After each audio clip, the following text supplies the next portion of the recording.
Welcome to Chillin' 101. We hope this video helps. You begin by opening an elevated command prompt so Chkdsk has full permissions. Once done, confirm the target drive letter. Running on the wrong drive wastes time.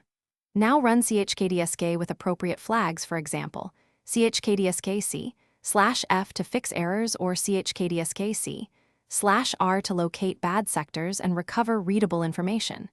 You need admin rights, otherwise Chkdsk aborts. This first step ensures the tool can lock the volume and schedule work at next reboot, if required. If Chkdsk aborts, check Event Viewer and the application log to see error codes and why it stopped.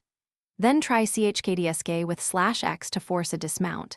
If the volume is in use, schedule Chkdsk at the next reboot so Windows runs it before services start.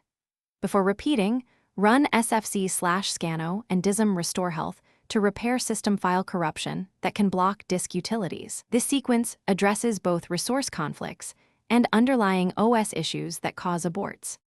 Finish by rebooting and verifying Chkdsk results in Event Viewer or by rerunning a quick Chkdsk scan. If Chkdsk still aborts, boot into Windows Recovery Environment or WinPE from Install Media and run Chkdsk offline.